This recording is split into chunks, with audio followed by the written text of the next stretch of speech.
Hey, I'm Alice. Welcome to Facts That Surprise Even the Smartest Among Us. Today's question is one that every cook has probably asked at some point. Why does the smell of onion stay on your hands long after you've finished cooking? Sometimes even after you've washed them. To help me slice into the science of it, I invited our favorite fact chef, Smarty. I am Smarty, and yes, Alice, the mystery of the persistent onion smell is more than just kitchen frustration. It's chemistry at its sneakiest. You cut an onion, maybe make a great stir-fry or soup, wash your hands with soap, and yet, bam! That oniony punch still clings to your fingers. What gives? Right? It's like your hands signed a contract with the onion and can't get out of it. Exactly.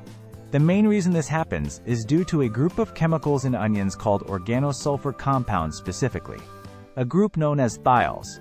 When you cut an onion, you're damaging its cells, triggering a chain reaction that produces these sulfur-rich molecules. Okay, sulfur sounds like something smelly already. Bingo! Sulfur compounds are famous for their stink.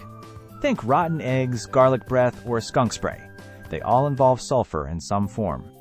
In onions, one of the main culprits is propanethiol S-oxide, which causes the tears, but its breakdown leads to other thiol molecules that cling to surfaces, especially proteins. Wait, so it bonds to our skin? Kind of.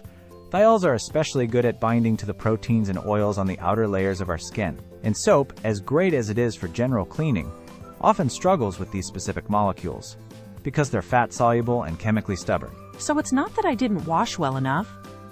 It's that regular soap just doesn't cut it? Exactly.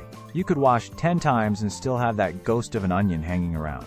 The thiols embed in the natural oils of your skin, and because they're small, volatile, and reactive, they linger and keep releasing odor. This is starting to sound personal now. And it gets even better.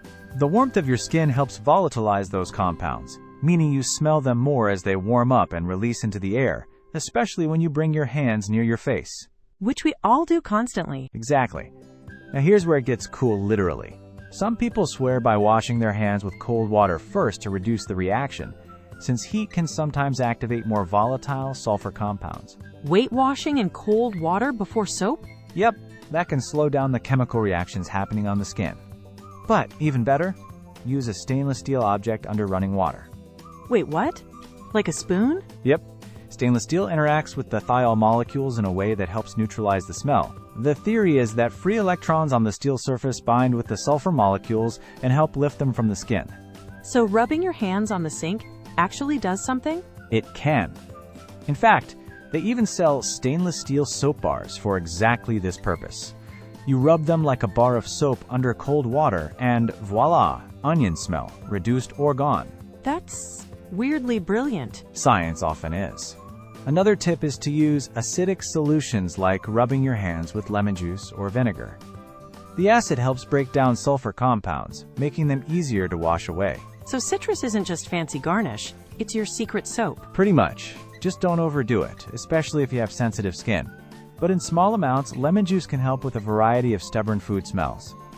Is this a problem with other foods too, or just onions? Great question. Garlic, leeks, and shallots also contain similar sulfur compounds, and they cause similar issues.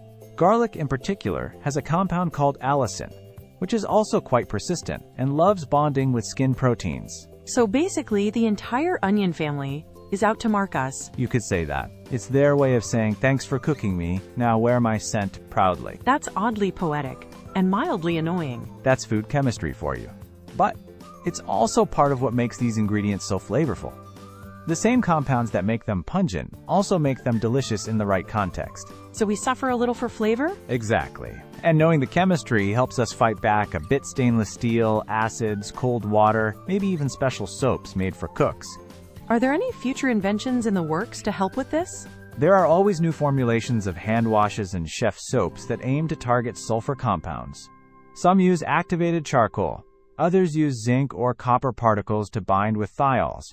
But honestly, the stainless steel trick is still one of the cheapest and most effective. So next time I chop onions, I should grab a spoon and a lemon?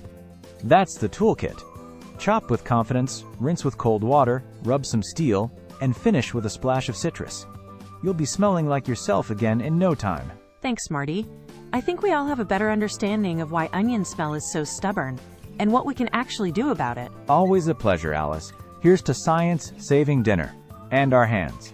And to all our listeners, next time the smell of onion won't let go, just remember, it's not you, it's the sulfur. Thanks for listening, and stay curious. We've got plenty more surprising facts on the way.